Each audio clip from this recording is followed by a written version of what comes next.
Hello, everybody, and welcome back to Touchline Banter, your favorite and the best footy podcast on the entire planet. As always, I'm your host, Ruben Dyer Chavez Jr., a.k.a. Ray Chavo. With me, as always, my handsome co-host and friend, Shayan Karimi. Shayan, it's been a couple weeks. It's been a couple weeks because you've been ill and, you know, life's been dark as a Real Madrid fan. So we needed some hibernation. What do you mean? It's been great. It's been amazing. Jacobo Ramon, 95th minute winner. Like, yeah, right now against Mallorca. Quick little. It's just so funny, like the context of a season. If this had happened in a year where we're like a point behind, or we had just won like the Clasico against Barca, we'd be like, oh my god, yeah, like never say die. Well. Instead, we're like, Mallorca. Oh, whatever. Anyways, fine. We do have quite a bit to talk about this episode. It may only be one topic, maybe two. Sorry to disappoint any Barcelona fans or any fans of other clubs that like to see us get on here and get mad about Real Madrid. I'm sure there will be mention, maybe obliquely, because we are going to talk about the Champions League, and Barcelona will be a big part of that conversation, but we're not going to do a breakdown of the Clasico. We just feel like the thoughts that we have on it would echo the thoughts that we had on the Copa del Rey, and would echo the thoughts that we had in other games this season for Real Madrid. We are planning a podcast once the season concludes, and now that it seems it's going to be Xavi in, we'll talk about who fits into his vision, who we'd want to see, maybe some targets. News. No one saw that coming. Xavi Alonso to Real Madrid. Yeah. Ancelotti to Brazil? Wow. Reporting is wild. It's crazy. I mean, Brazil also has a problem where I don't think they have like a really good striker right now, and their left and right backs are pretty poor. So it'll feel just like going home for Carlo Ancelotti. Oh yeah, 100%. Because that midfield is actually really good, and they have a lot of good wingers, but they do not have a pure like goal scoring elite striker right now. Some guys that are doing it in the Brazilian leagues, but just obviously not in Europe. But yeah, so it's going to be Champions League. So let's dive right in it. The big game, the game that honestly sometimes the first leg is really good and the second leg feels cagey or not as good, and kind of like you kind of know how it's going to end. This was not like that. Inter 4, Barcelona 3. It was 7-6 on aggregate. Inter won in extra time, and it was almost a carbon copy of the first match where Inter goes up 2 and then Barca comes back. The only difference was Barca ended up taking a lead late in this one. It was the first time that Inter had trailed like in the Champions League since they lost to like Lille or something in the group stage. Or no, I guess they trailed against Bayern. Yeah, sorry. But that in total, I think they've still only trailed like 18 minutes, 19 minutes, still under 20, because it was at 13 before the second leg, I believe. It's crazy. But then obviously Inter gets a late equalizer, pandemonium at the San Siro. We go into extra time, and then I'm not going to give away too much of my opinions on the game, but it goes a certain way. Inter get a clutch goal, and then they see it out. So yeah, Cheyenne, I'm going to let you just take the ball and roll with it. What do you think about the game? I don't know how like nitty gritty you want to get, but I do think we should talk about some of the overarching themes and I don't know. What are your thoughts? I mean, people are saying this is the best Champions League game ever. Yeah, like I heard that. I've heard best Champions League tie. I think it's like up there. Like really, like what is better? I think anything that you say is better. You just have a personal, like I'll always say that the remontada against City is better because of what I went through and where I watched it, and because I'm a fan. Yeah. But like as a pure neutral, like this is better than. Yeah. When you said remontada, I thought you were going to go Barcelona PSG, and I was like, what the? No. No, but again, but even that, game? like. Yeah, as a game, and like Neymar was the best player on the pitch. I loved him. He was one of my best. Like he was amazing in that game. Or the remontada with Menelaus winning it at the end and stuff like that. Menelaus, yes. Yeah, I was gonna say the City Tottenham one from a few years ago with like Fernando Oh Llorente yeah, and like so many Lucas goals. Moura, the goat.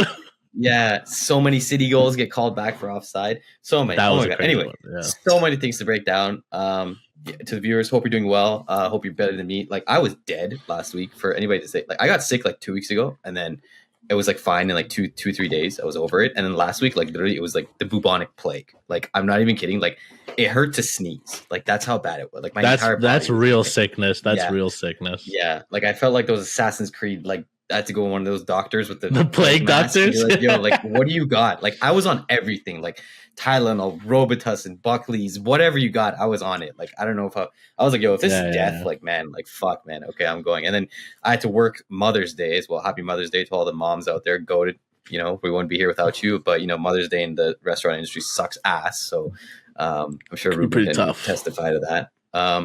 But yeah, to focus on the game, yeah, great week of games, Champions League, just sports in general. I mean, we were talking about the NBA playoffs and just the wild things that are going on there. New Shout York, out to the baby. Pacers and the Knicks. Shout out to the Knicks winning the chip this year.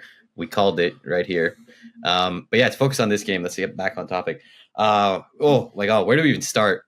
Yeah, I think like to me, probably the best tie I've seen in recent years. Inter jump out quickly, on the beautiful counterattack. They get off and they score. Great pass from DeMarco. Thuram finds Lautaro Martinez, who's been in amazing form, and then they get a penalty. They go 2 up.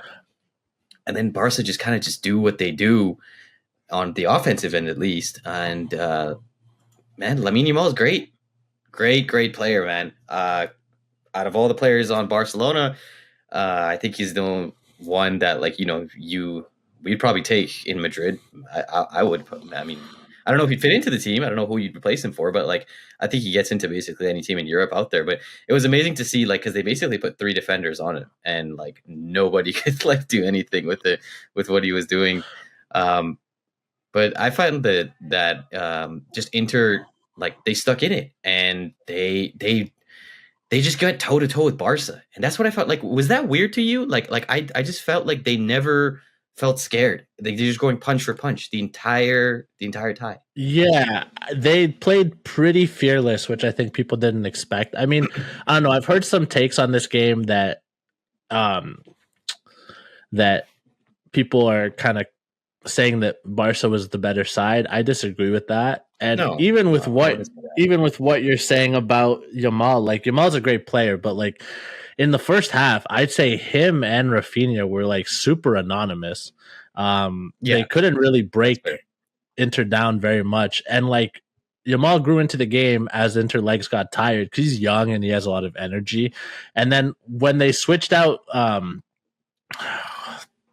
the left back on his side, it got worse. It got worse for Yamal. It got easier for Yamal when Inter swapped their defenders a bit. But no, I was super impressed with Inter, man. Like they didn't play scared. And again, there's a version of this where they just kind of batten down the hatches, and like they did that to a certain extent. Obviously, you go up 2-0 going into the second half. You're going to want to protect your lead a little bit, but I don't think they shut down shop 100%, and they always looked very threatening on the break. It's what we've been saying. This Barca defense was really fragile. There you go. And exactly. And Lautaro, like honestly, like he wasn't even fully fit, and he still created some dangerous opportunities. And if he was fit, there were a couple of the balls that were passed to him that he might have gotten on the end to in a more 100% version of himself. So I was super impressed with Inter. I think like if you had asked them how they were going to play out the game, I don't think they would have wanted to surrender as many goals, but everything else kind of went their way. They were hitting them on the break. They were always like, yeah, Barcelona had a lot of possession, but it felt like every time Inter got the ball and progressed it to their side of the field, it looked like it was going to go into the back of the net, right? So my question to you is like, because I think Barca really missed. I'm a big critic on Lewandowski. I think that people have let him skate by, despite the fact that he doesn't usually score in the biggest games. Even like when Bayern last won the Champions League when he was there. I don't think he scored past the quarters, and I don't think he's had a goal in the Champions League past the quarterfinals since like he was in Dortmund.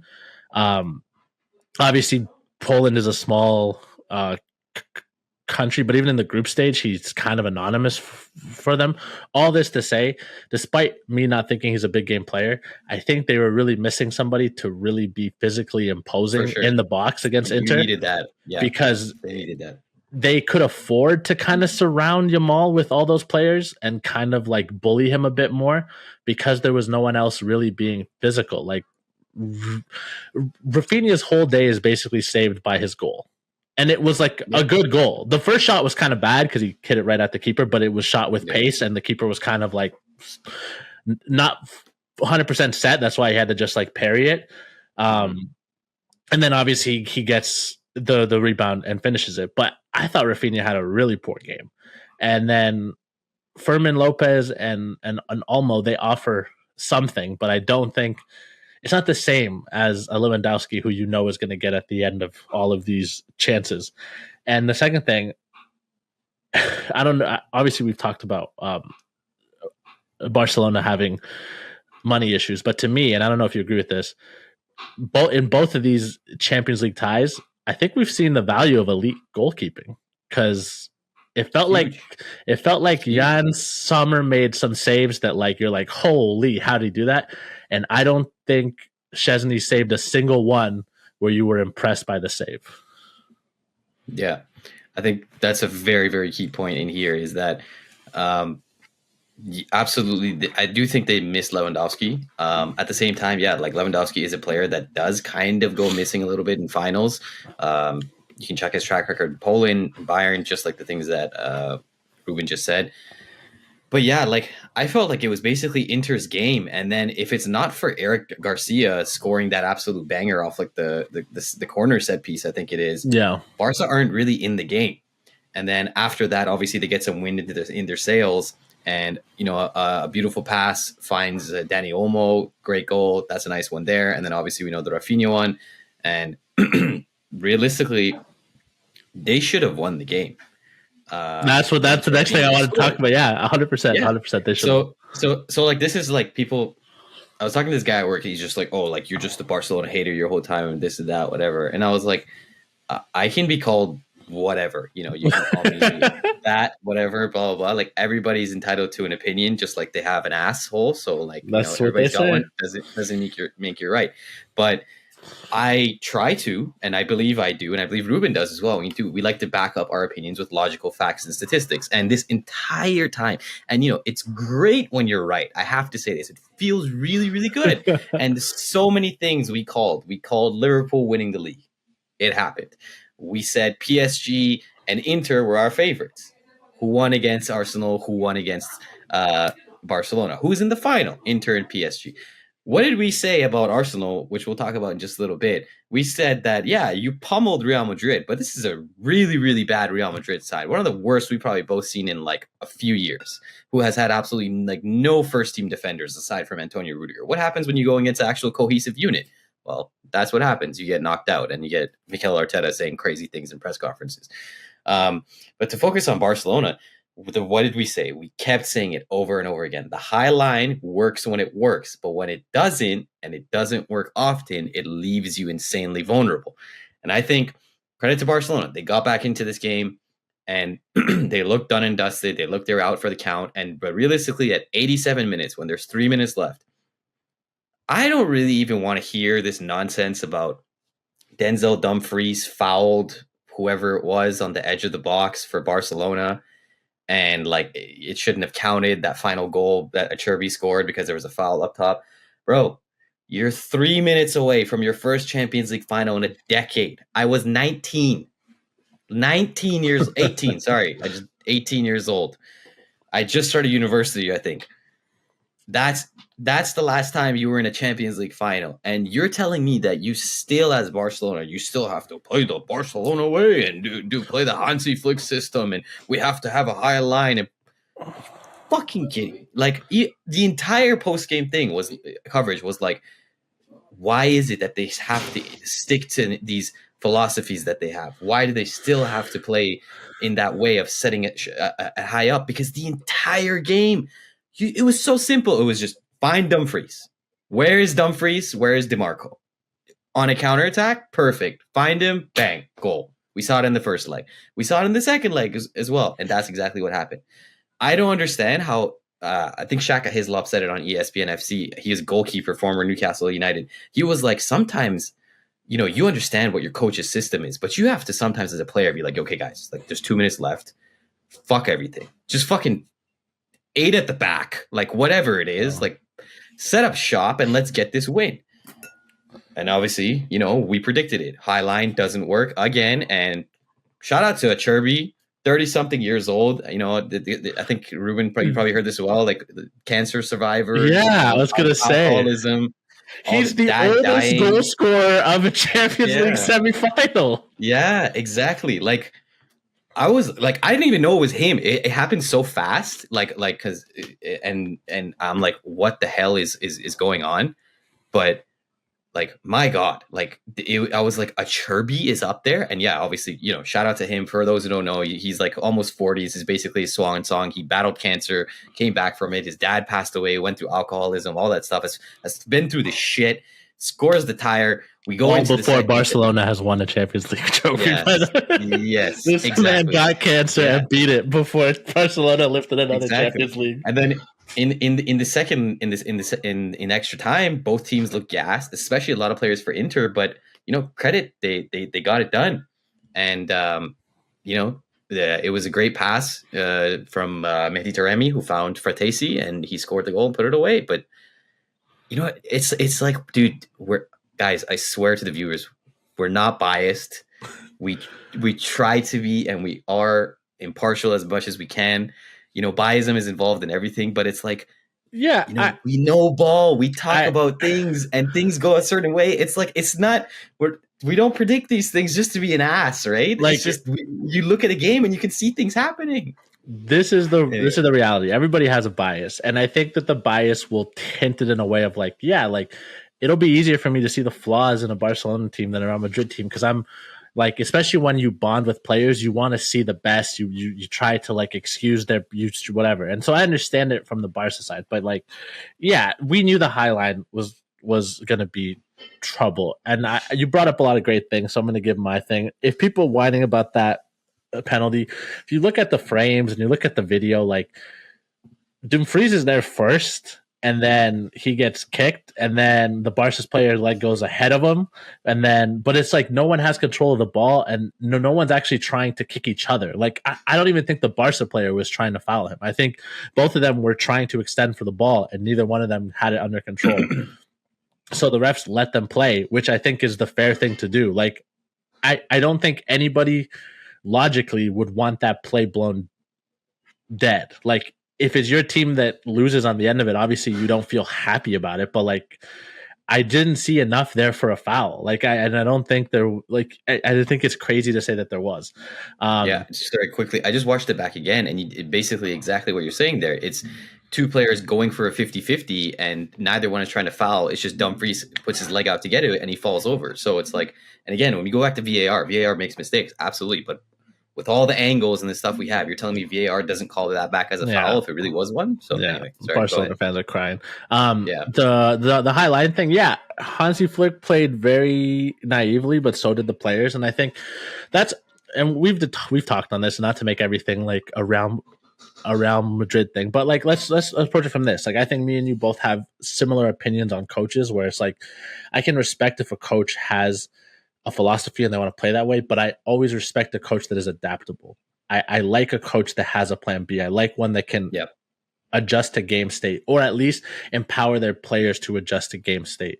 I don't like it when it's so like, okay, well, this is the way we play. Because then basically what we're saying is the difference between Hansi Flick and Ange Postecoglou is that people respect the German league more.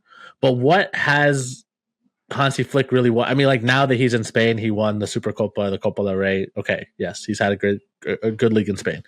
But before he got there, before he's coaching this version of Barcelona, all he's won is the German titles that he's won. And not that that's not impressive, but Bayern, kind of flat track bully that league, and the same way that Celtic do. So if Ange is going to get raked over the coals for not being a little more pragmatic when he has to be, I think Flick has to hold this defeat kind of on his chest, because he didn't instruct his players to do it, or he did and they didn't listen to him because they don't know how to play that other way.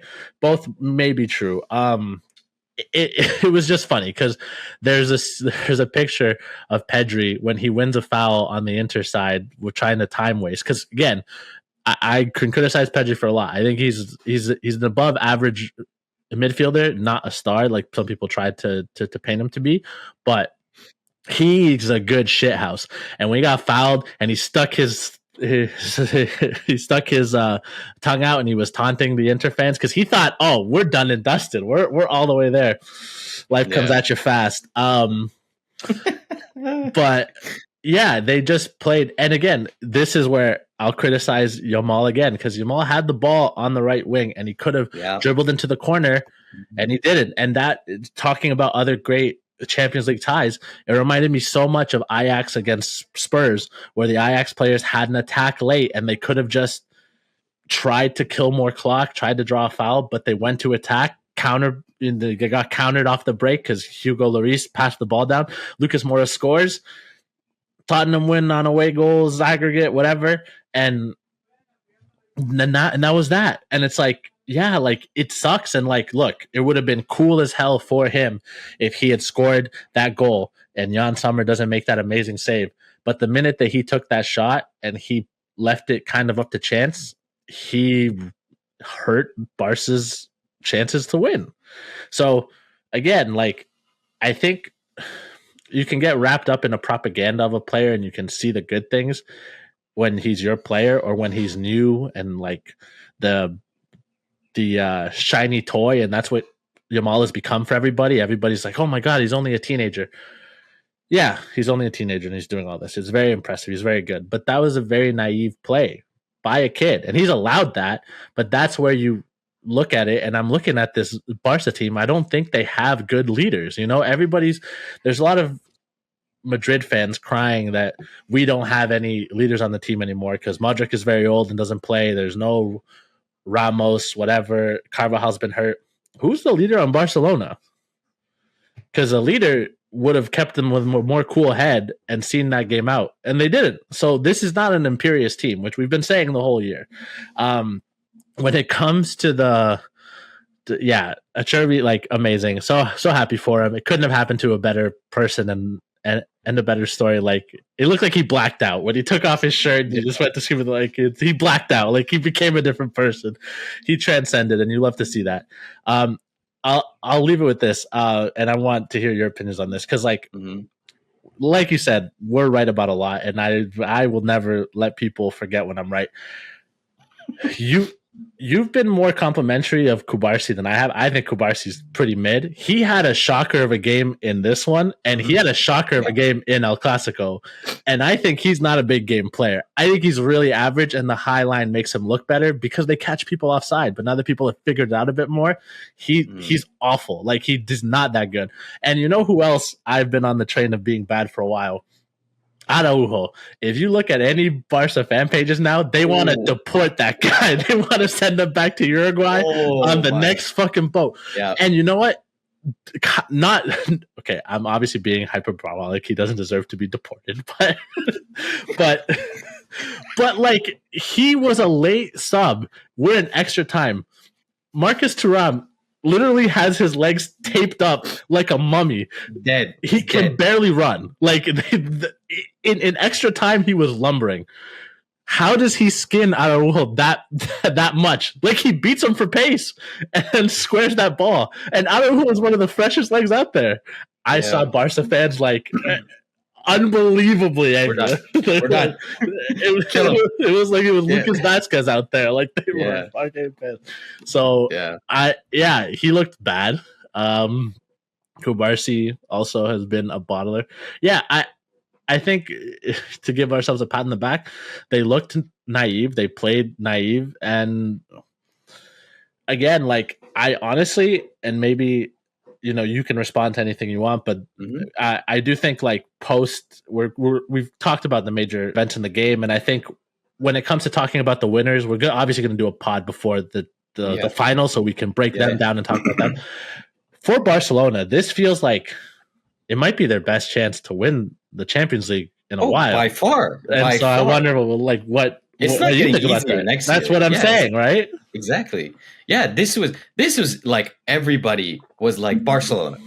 This is the thing. So this is a very key point that you made on Yamal as well. And like, you know what I mean? Like you kind of even I get a little wrapped up into these things as well. It's like, oh my God, look at Yamal and all this stuff like that. And I completely forgot about like, well, he was shit the first half of the game. The second half was when he kind of started going off. And absolutely, after Acerbi scores, he gets to have a chance, and he's naive and he pokes it straight at Sommer if he actually goes for a finish. And yes, it's hard because he has a defender on him and he's young, etc. But I'm seeing like these, it's the shiny new toy thing, the same thing that you said, the new kid on the block, the flavor of the month. It's like Barcelona's cool again. You know what I mean? After being dog shit for X amount of time. No, like seriously. No, like, you're right. Like I'm not even being facetious. Like look at the difference in Real Madrid and even Atletico Madrid, for God's sakes. Look at the difference. Yeah. And now it's Hansi Flick and the High Line and the academy players and Kubarsi and Pedri and Gavi and Gerard Martin and Rafinha is a Ballon d'Or winner, but last season we wanted to kill him and all this like stuff. And it's like I'm seeing pictures. It's like there was Maradona for Barcelona. Maradona played for Barca, I think, right? He played for a season, yeah. Yeah, so it was like Maradona a season, and then it was like Ronaldinho, and then the season they played, and then it was I've seen it, and then it's like they put the four players across from them, and it's like Lamine Yamal, and I'm like, guy, like hold on, like it's one season, like come on, what are we doing? Like it's the first season they've been relevant in like so long, and it's so frustrating because again, like guys, let's pump the brakes, and again. You mentioned it, Kubarsi. Like, yeah, I've thought he's looked good, but yeah, definitely in this game. Definitely. And in the El Clasico. Again, I'm going to say he's a kid. He's a kid. These are all kids. Gerard Martin is a kid. Lamine Yamal is a kid. Even Pedri and Gavi and all these guys are kids. Let's pump the brakes for guys. Just real quick, because speaking on the Yamal thing, I don't know if you know this off the top, but let's pretend that you don't for the purpose of this. How many goals and assists do you think he has this year total? I don't know that actually. I'm going to say like 15 and 10, like goals and assists, like something like that. Pretty close. You got the goals pretty much bang on. He has 16 goals. Assists, he has 24. Oh, but okay. It's mostly in La Liga. In the Champions League, he won 5 goals, 4 assists, 6 assists in the Copa del Rey. And then 32 matches in La Liga, he has 7 goals and 14 assists or whatever that is. Mm-hmm. So like a good season.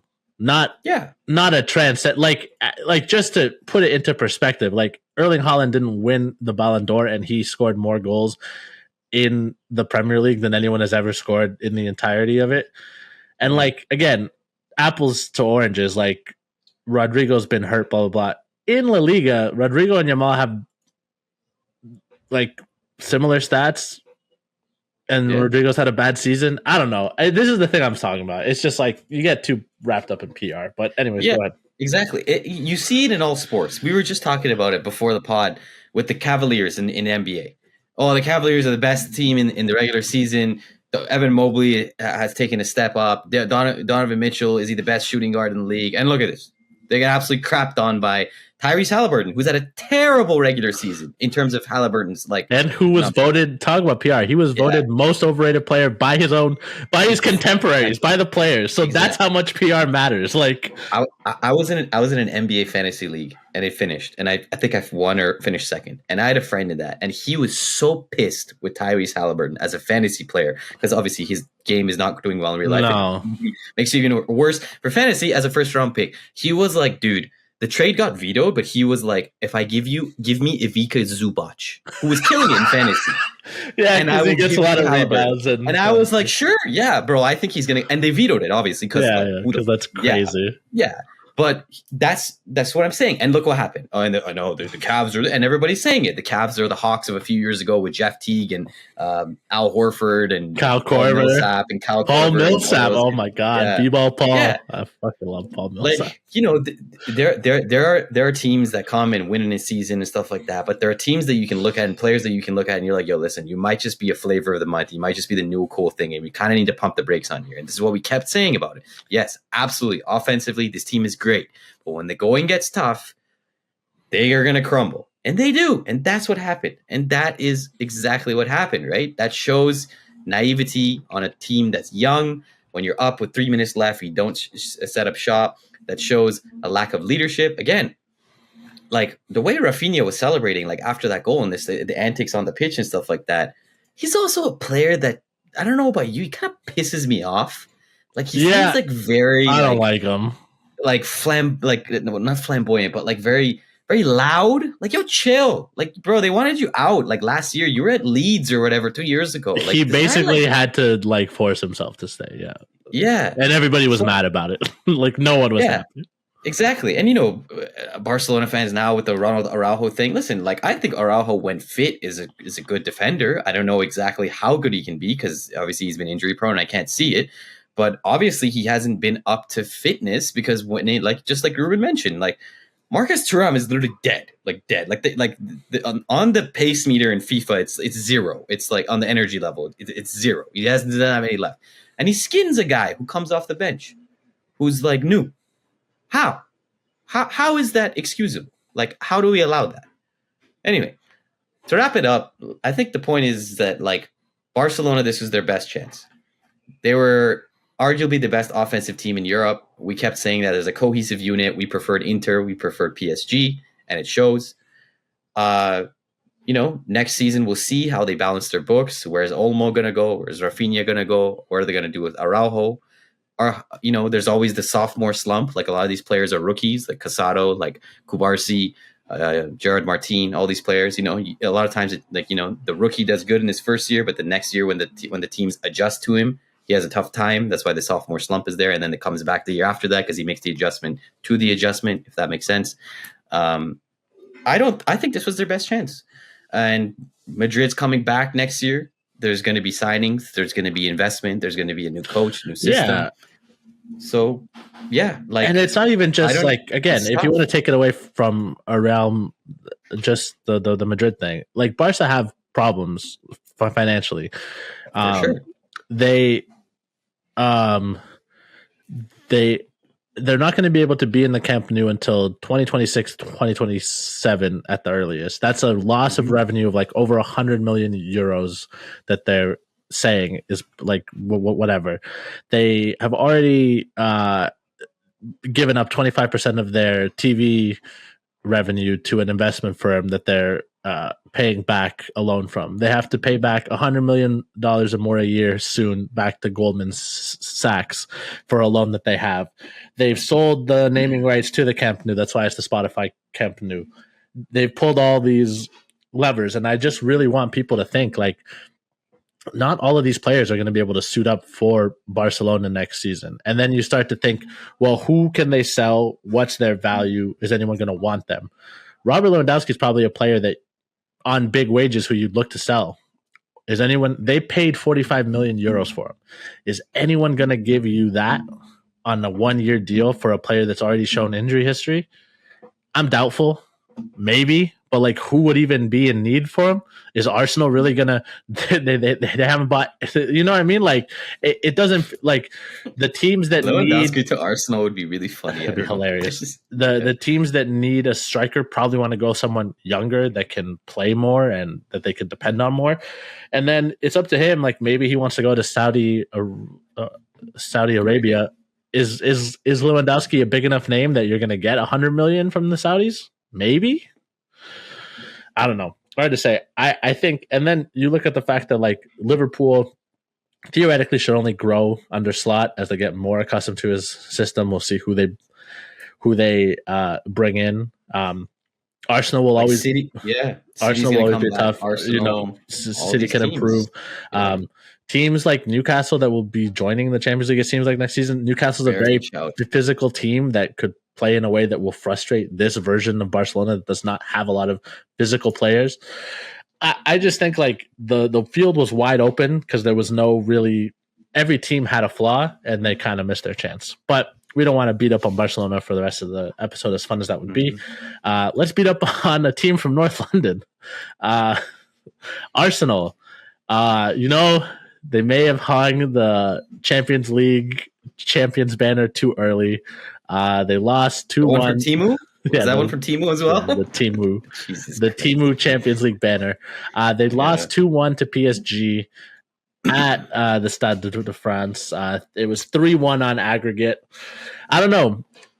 Watching this game, I have to say I never really felt like Arsenal were going to win. And maybe that's harsh because of how close the scoreline was, but I don't know how you felt. But for me, it felt like a pretty comfortable PSG performance. Yeah.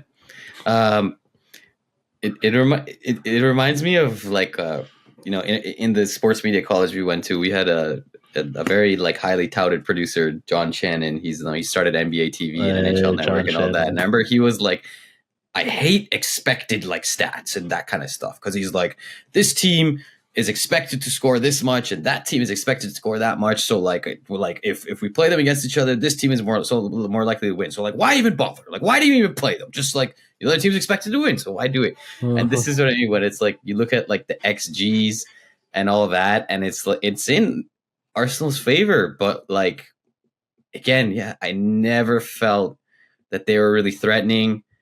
I never felt that like they were really in to like make a really big scare for PSG.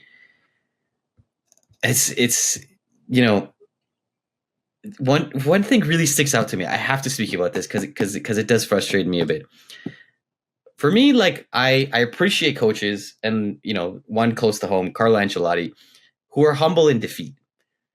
If you win, you can do whatever you want. Be an absolute shithouse. Parade, say whatever you want. You won. You can't say, nobody can say anything. Doesn't matter. You won by, take the words out of Dominic Toretto, if you won by an inch or a quarter mile, it doesn't matter. You won. Doesn't matter. You won. It doesn't matter. So you can be whatever you want. But in defeat, I appreciate coaches, who are humble, who say, we got to pick ourselves up, accept the wrong ones.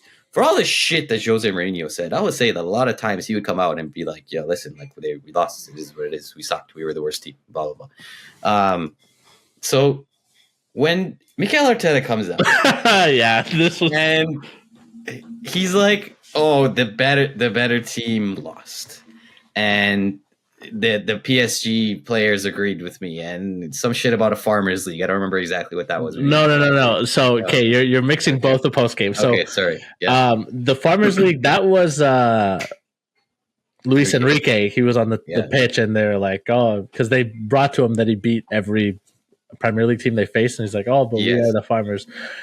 What Arteta said was that, because afterwards they're talking to him, obviously, and he's like, yeah, like I thought we were the better team, and like they agreed. And then they're like, who's they?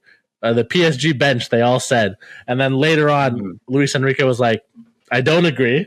I never said that. Yeah. Because that would be a crazy thing for a coach to say. Exactly. Like, why?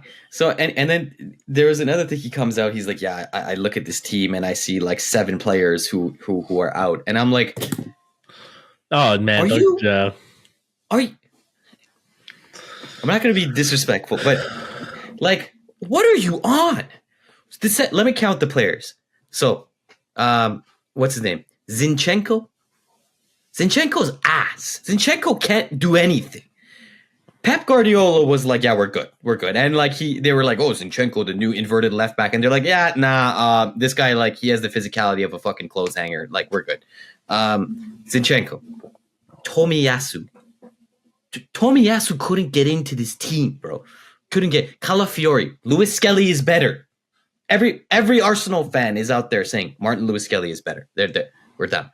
Jorginho, bro. I don't have to keep going, man. Like, come on. Like, we're seeing the list of players. These 7 players that you're mentioning, the only one that you could feasibly have an argument would be like Kai Havertz. And even then, it's like, what is he? Is he a 10? Is he a center forward? Yeah, is he a second striker? Like, the reality is they're missing a striker, but they don't have a striker. And like, exactly. And saying like, Oh, well, if Raheem Sterling was like, what are we talking about? Like, yeah, like exactly. Raheem Sterling. These are the players. I'm sorry to get so heated, but it really pisses me off when coaches come out and they make excuses like this. And it's like, oh, like if we had these players. Bro, there's legitimate, an excuse is different with a legitimate answer to why like something went wrong. And this is an excuse. You had your players there. They just bottled it. It was classic, our Arsenal in Europe, lack of European experience. No one is threatening. Martin Odegaard's a passenger. Thomas Partey is just playing sideways passes. Nobody can do anything right. And I think that's the saddest part. Like, Odegaard had a better game in this leg than he did in the first leg, and it still didn't really feel like it affected that much.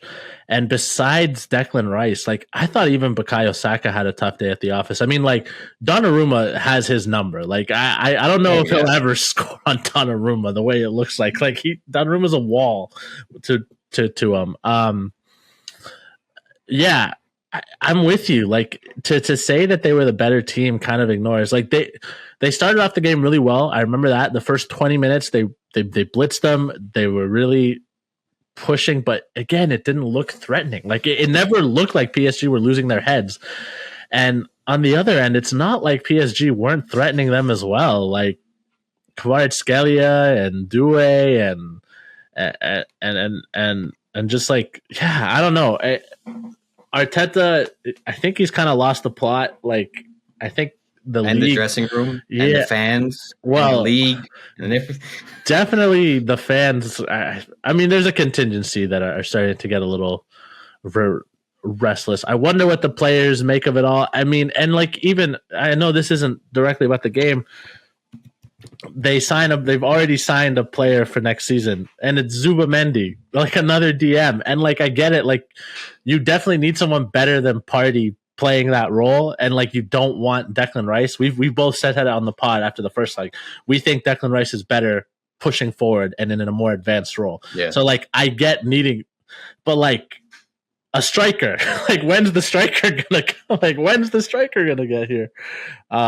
Yeah. It was still a good game to watch, but I personally always thought PSG were going to win.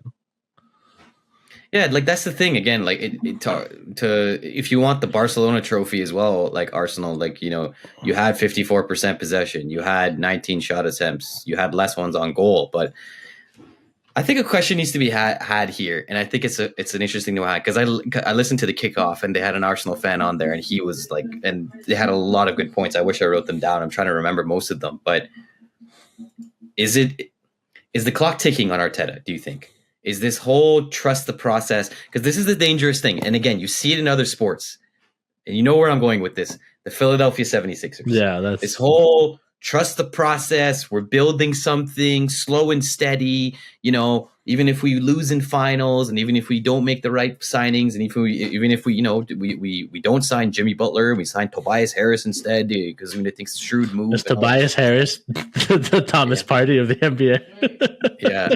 And they basically signed a worse Tobias Harris and Paul George this year. So there's that. But 100%. But yeah, like, is the clock ticking? And I think it is. I really think he has next year because people are like, oh, but he took us out from like Nicolas Pepe and all those players that he won. That wasn't his team. He's built a whole team now. Declan Rice is his player. Saliba and Gabriel are all his players. These are all his players that he has now. Calafiori was his signing. Marino was his signing. Zubamendi is his signing. This is what you have to beg the question. Who has had the better season? Newcastle is 66 points right now, and they're in third. They could finish second, but they won a cup.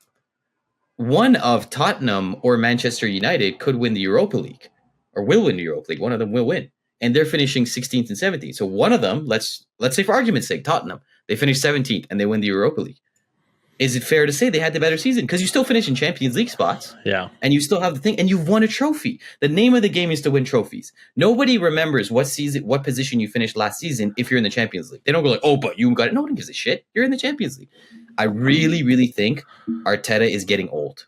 Like, and by old, I mean like he's getting tiresome with the dressing room. Stale. Yeah. I think like at first, with the Amazon documentary, we spoke about it before, and the whole light bulb can't work alone, and you even see players are kind of like snickering and all this other analogies he has. It's like What? Oh, I remembered it now.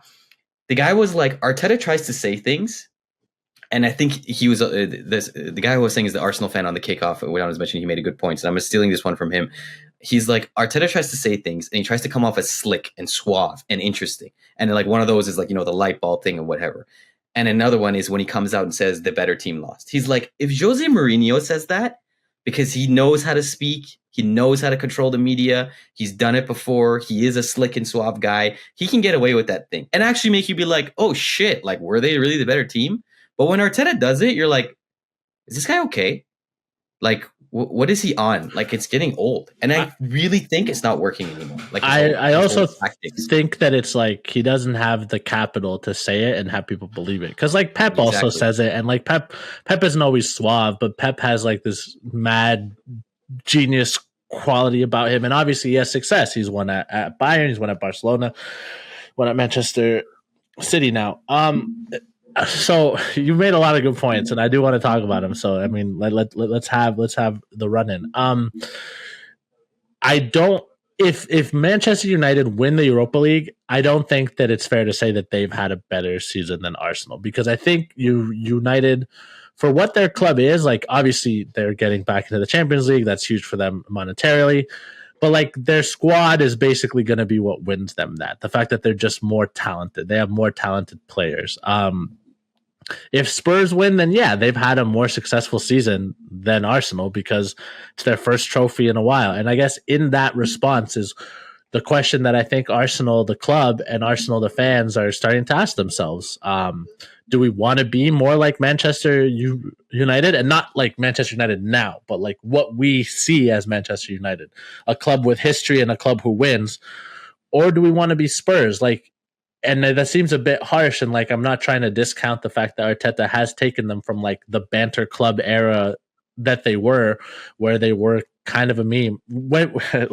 As someone who's seen Dani Ceballos play a lot of crucial minutes for his team, when Dani Ceballos is a player you're counting on, it's hard not to become a meme for a bit.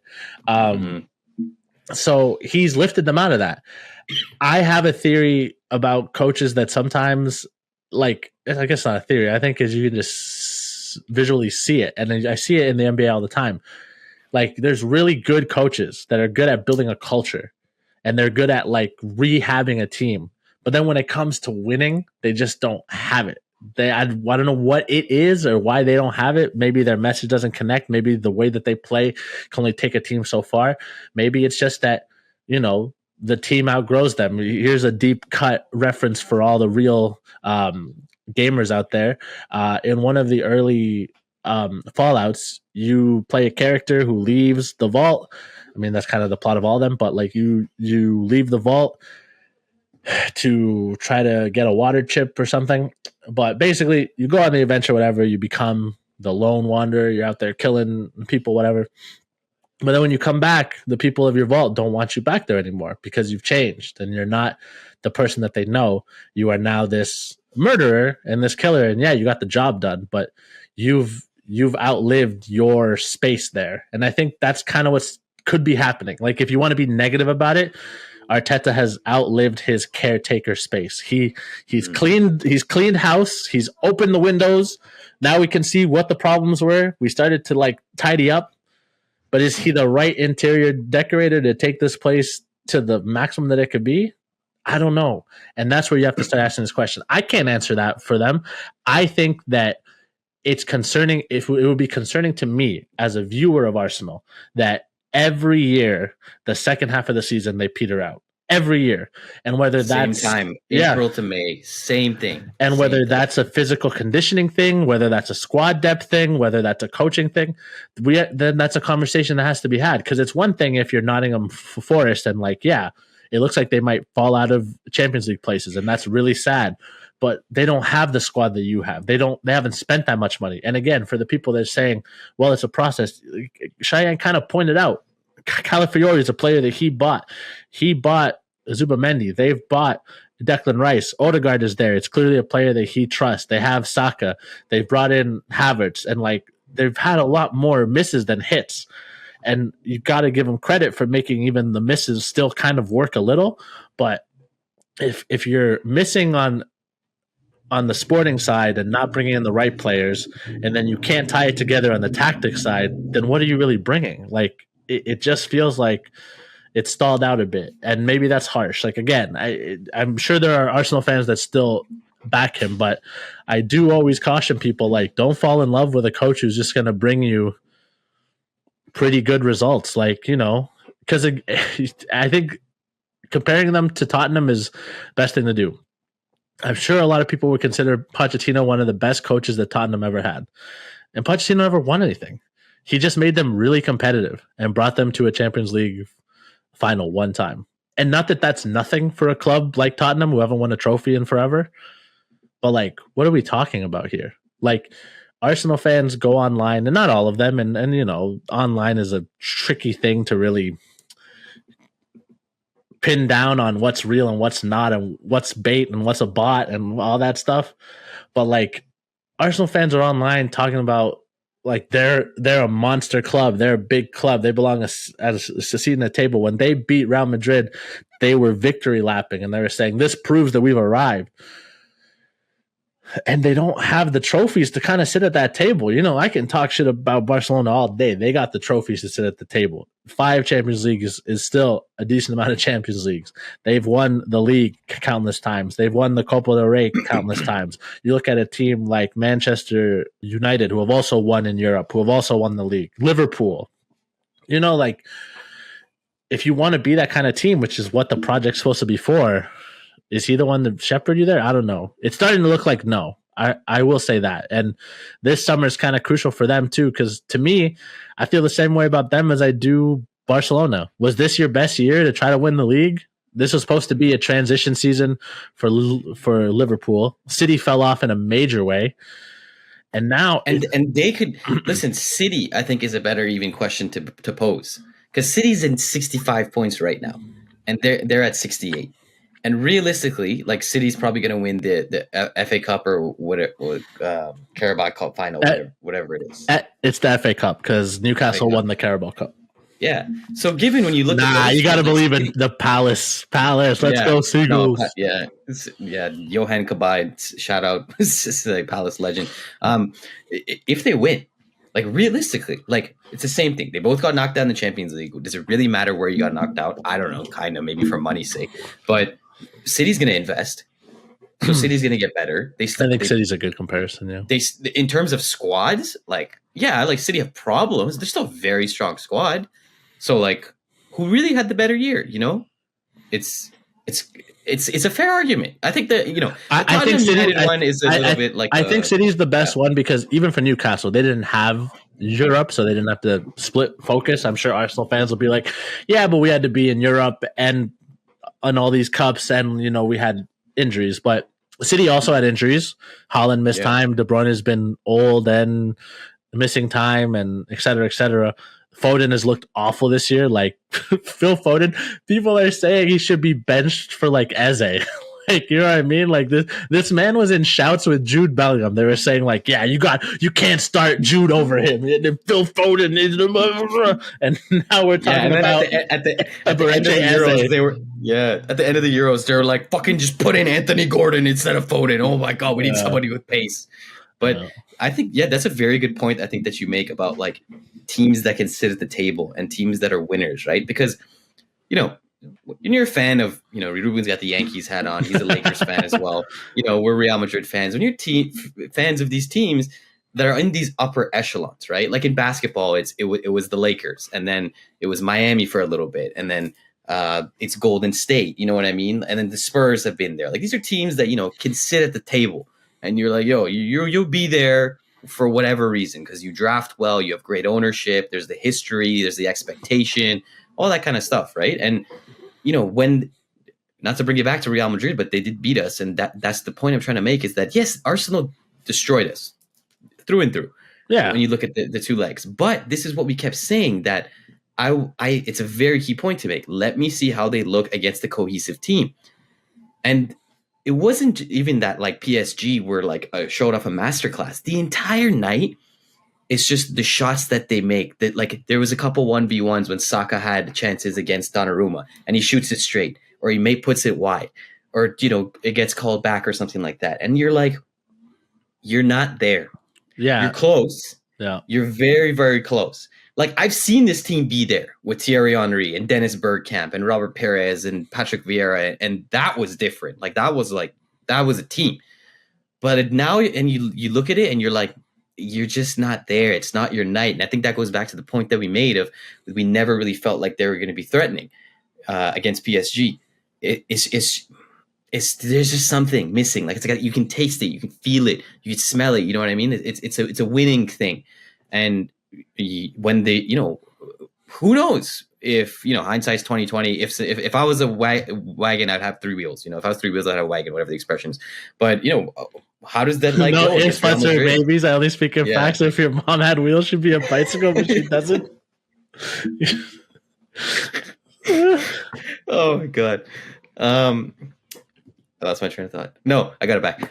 How does that tie go against the fit Real Madrid team? If we have Militao and we have Carvajal and if we have four defenders that actually play defense, if we just have people starting at their natural position, like that's why we've done so well in this podcast and just in our personal life. Like, even when we're talking, just me and you, where we could sit there and we could be like, we've been hurt all year. It's kind of like, okay, it's acceptable. Like, these things happen. We have never once said that to each other. We'll eventually come around to it as like a reason for everything going, but then we'll right away be like, but we should have invested. But this player still has to play football in a position and Lucas Vazquez has to not be a traffic cone. Lucas Vazquez. But just my favorite traffic cone. Just to close off the point on Arsenal. Favorite traffic cone, Lucas Vazquez. Oh my God, he's so bad. But listen, winning solves everything. We could all look back at this next year. They get Zubimendi in, maybe they get in Sesko or Gyökeres or whoever it is. They finally get their striker that everybody's been calling for X amount of time. And maybe they win next year. They win the league and all this kind of stuff. And winning solves everything, and you forget about it. Exactly. I was going to say that. Thank you for making that point, but it does solve everything. But Arteta, to me, you got 12 months. And for God's sakes, shut up. Stop trying to be clever. If you lose, take it on the chin. Even Conor McGregor, who's an absolute shithead, like in and out of the sport. Even he, like when he wasn't coked out of his mind, after losses, he'd be like, fair play. Guy knocked me out. I am humble in defeat. Even he could do it. Who the fuck are you to come out and be like, best team and this, that? Shut up. Just get it done. And if you do, win. Perfect. We'll probably talk about this as another episode as well. Can we talk about, because we predicted Liverpool to win, and we were thinking of doing an episode of Liverpool evaluating their winning season and how the EPL went. But this was one of the worst EPL seasons that I've seen since Leicester won the league. In terms of there being a competition quality. And for sure. Oh, for sure. In terms of quality, like Chelsea, they had a good 2 months in the beginning. They sucked. Manchester City, we lost, and Rodri, then we're done. And go ahead. When you were talking about Saka not taking advantage of his 1v1s, all I could think of is the fact that Cole Palmer has really cooled off, and it seems like now with added focus on him, he just can't make things happen when it's not just a one-on-one, when it's not just easy for him. Teams are starting to take away what he's good at, and he doesn't have a counter punch. He looks very pedestrian. Because there was a time earlier this season, people were like, is Cole Palmer the best player in the Premier League? Question mark? Exclamation point. It's so frustrating. It's he's a kid again. And this is what I said. Last year was the rookie season for Cole Palmer. This year is the sophomore slump. It happened. You see it in so many sports, so many different ones. So many ones. And then next year, let's see what he makes the adjustment to the. But again, is he the best player? So Mo Salah is just a fucking NPC now. Yeah. That's why Mo Salah went to get his hair done in Turkey and wanted to look young again. He's like, kid, have 2 months while I do my hair, and then I'll come back and be the best player. You know what? That's what I mean. Just to wrap it up, this has arguably been one of the weakest Premier League teams, not just in the English league, but across Europe. I mean, they are in Europa League finals, but in terms of the Champions League, they got absolutely routed by any opponent. Yeah. I have because there's this betting account thing on Twitter. He's an Arsenal fan. And because United beat Bilbao pretty handedly, he was like, "Oh, I never want to hear people talk about how La Liga is as good as the Premier League again." Blah blah. I'm like, okay, well, first of all, United have wrapped their hand in the league for like weeks now, so they're really rested. And Bilbao went into that second leg with their top goal scorer hurt. He also didn't play the first leg, and then the Williams brothers both didn't play. So I was like, what are we talking about here? Like, what are we even discussing? But anyways, it was from just to add on to that quickly. I remembered when the season when Bayern won, like way back when Dortmund beat Real Madrid Bayern like destroyed Barcelona. And it was Dortmund Bayern final. Yeah, and Bayern won in like the last second. And then people were it's a changing of the guard. The Spanish dominance is over. The Germans are coming. I'm not even gonna say it. Just look who wins the next few Champions Leagues. Just the next like 5. It wasn't a German team, I'll say that. Yeah. So like yeah, it's so dumb. I was gonna ask you a question, but yeah, we should do a Premier League recap pod, and I think that one will be better for that because we could talk about the league as a whole and then maybe highlight some teams and think about where they're going to be soon. And I think for Arsenal, the question is going to be like, yeah, like if Arteta has another year like he did this year, is that enough to keep his job, or is that no?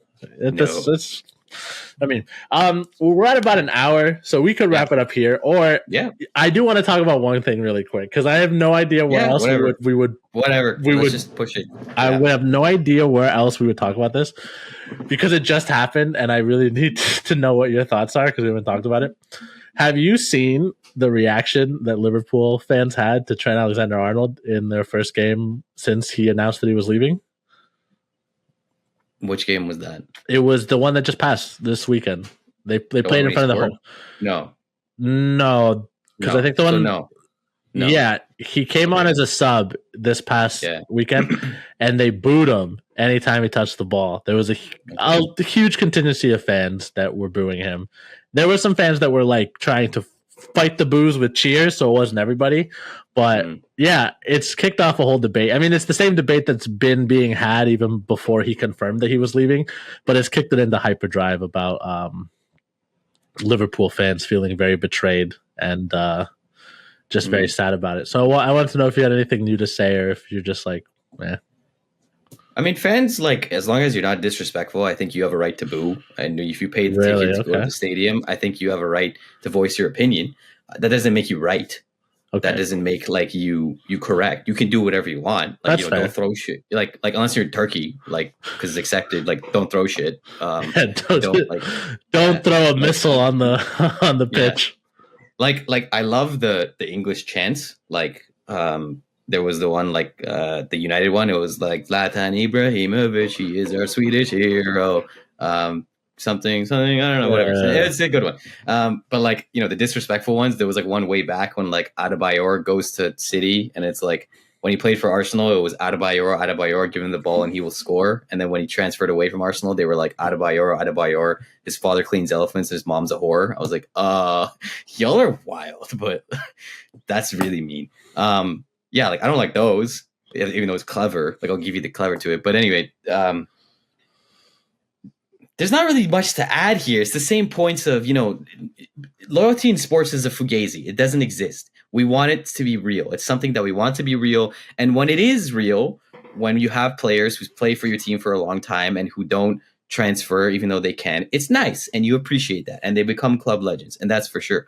But nobody owes you anything, especially on the player side, because they can get their contracts cut, terminated. They can get sold in the matter of an instant. We've seen it happen. You're surplus to requirements. We don't need you anymore. Mesut Ozil was crying. Angel Di Maria, the same thing. They were like, bro, like we got the letter from Florentino Perez. We were both in tears. We didn't want to go. When we bought Gareth Bale in 2010, 14, the fans were chanting like, Fiorentino, don't sell Ozil. I remember that. And it is what it is. You sold it. It kind of turned out being right. Like... sometimes it works, sometimes it doesn't. When it does, it's great. But to focus specifically on the fans who are booing him, listen, this is a guy who won you a Champions League. He won you multiple leagues. He was a Scouser through and through. And I understand that, how it stings, because you're like, you came through our system. We built you up. You breathe our air. You live our lives. You are one of us. So how could you leave? I can understand that. But at the same time, the question is like, well, how could you not leave? If you had the chance to elevate your career and become a football legend, not just a Liverpool legend or an EPL legend, you wouldn't do that if you had the chance to get even more money? I think that's where it comes down to, man. I think that Liverpool fans are stung by the fact that, and a lot of people get stung by it. Like, I genuinely feel that there is no club in the world bigger than Real Madrid. Sure. Yeah, absolutely. That's what I think. Because like, if he would be going to Bayern, I could understand people being like, "Oh, how is Bayern that much better than us?" Like, they have history, obviously, but they're not as historical as Liverpool, and et cetera, et cetera. But Liverpool is one of the few clubs I would say I would be like, yeah, like they can claim to be almost as big as Real Madrid.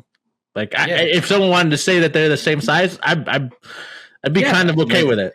I just think European nights, like history, club. But I think it just stings for that. But yeah, I just wanted to bring it up because I thought it was funny. And I think like, when you hear it, when you hear all the time that they're always like, any player, no matter how big he is, they're always like, oh, no matter how many, even Erling Haaland, even at City, they're always like, oh, if Real Madrid come knocking, if Barcelona come knocking, no matter where the Spanish giants are relative to their leagues and to their own like standings, because of their history and their clout, they will always just be in upper echelon.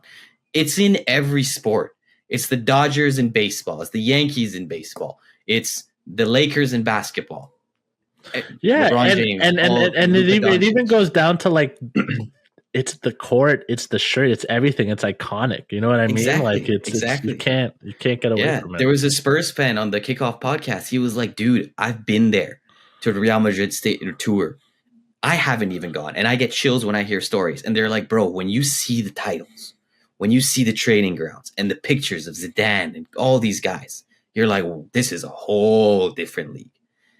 He's trying to become a legend. He won you guys everything. He's also been there for like 20 plus years. He's like he's a 20-year-old who wants to experience something different than the neighborhood he's grown up his whole life, which is like, there are certain moves, and I talked about this before when we talked about Trent. Like, when Kevin Durant goes over to Golden State, you can go wherever you want, but it's the fact of the matter is that they were the team that knocked you out, and you were basically on the brink of knocking them, and you joined them and you made them better when they didn't really need to get better. There was context in that. You can criticize the context of the move.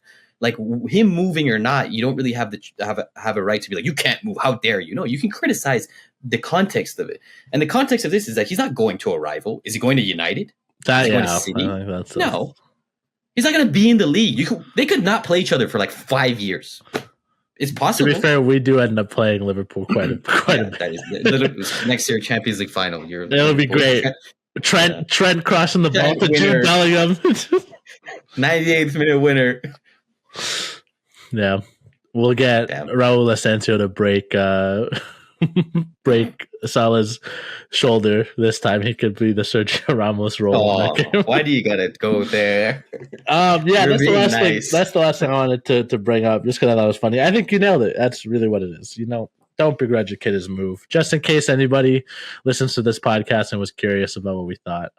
It's not just that we're getting Trent. I mean, me and you both have been like lukewarm to kind of warm on him even coming. So it's not like we're sitting here like, oh my God, we've got Trent.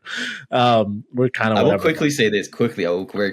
I loaded up a new career mode in FC, and I did like another Real Madrid one, and I was like, let me sign Trent.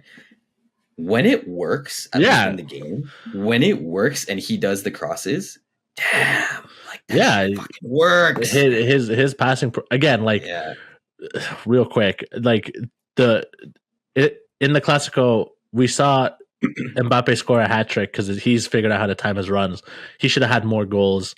Real Madrid should have had more attacks but we just don't have midfielders or defenders that are releasing that pass quick enough, and that's one thing that Trent is good at. He's good at just getting the ball out and putting it where he wants it, and he's a very good passer of the ball. And I could see Bellingham and Vinicius and Mbappe specifically benefiting a lot from his willingness to make those passes that no one else on the team currently seems willing to. But yeah, we'll leave it there. I think next week definitely next week we're going to talk about the Europa League final, because not only do I want to discuss the final and what it could mean for either one of those awful teams, but obviously there's a lot of hoopla around it about whether or not Europa League deserves a spot in the Champions League or whatever. Is Ange getting re-signed? That's the thing, right? There's a lot of narrative.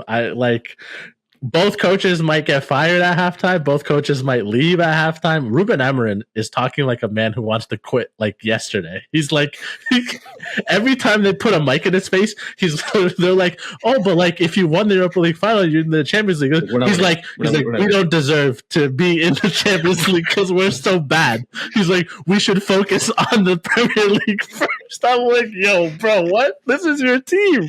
Like, how can you say that?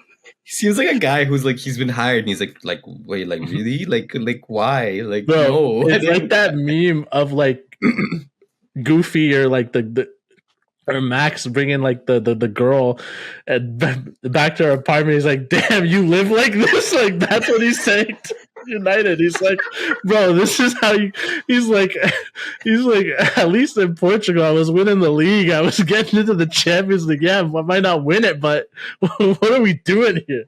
You're telling me just wants to go back to sporting and be like, yo, fuck all this United shit. Yeah, what's going on? Yeah, but we'll talk about the Europa League after that.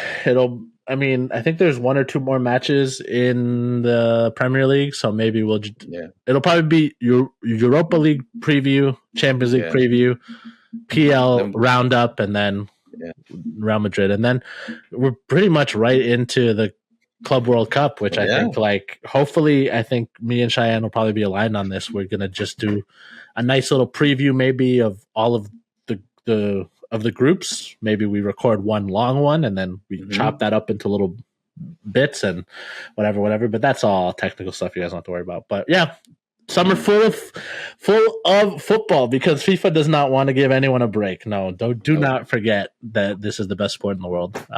Yeah. Enjoy it. Inter PSG. Who could have called it besides us? Yeah. We talked about the losers a lot. We'll definitely do in the preview. Yeah. Because genuinely, I think Barcelona and Arsenal are weirdly in a similar spot where like this was their best year to do stuff, and Barca did as much as they could, realistically, and Arsenal did not. So I really do worry about. Not worry. I don't give a shit if they're good or not. But like, for their fan base, I would be worried. I worry if Arsenal's good, because if they're good, then Saliba's less likely to come to Real Madrid. But that's that shows you how bad. Like, I know we just said that like every player gets linked and it's a step up for every player, but like there's a reason why. Even though you'll hear like, oh, like the door is always open for Haaland or whatever. It's not like during the pomp of his career, you weren't hearing every week, De Bruyne is definitely going to end up at Madrid. You're not hearing, Foden wants to go to because they've won the Champions League. They know they can win the league. Like they're operating at a high place. The fact that Saliba wants to go, he's like, yeah, like, do I want to stay here where like I'm passing the ball to sideways pass Merchant, Thomas Partey, or do I want to go and play with Tchouaméni and Camavinga, who are my friends from the national team? Oh, and Kylian Mbappe is there too, and I'm in a much better city than North London because Madrid is beautiful weather. Like, it's so funny. Like when it came out, I'm like, it's such an Arsenal thing. Like the seed is now planted. They're like, no, he's not going anywhere. It's like, but is he though? Yeah, like, I don't know. It's like, it's so funny. It's funny. Football's cruel. It's cruel, but it's funny. Cool. Any last words from you? No, I think that's all. We hope you enjoyed. We had fun. It's been a great season, and there's still the finals. Yeah. So lots of fun still there. Yeah, I can't wait. I wonder if we'll agree on who's gonna win. I'm curious about that. But anyways, yes, enjoy the end of the Premier League season. Enjoy the Europa League finals and watch our previews and stuff. And enjoy the content that we make and take care of yourselves. Peace.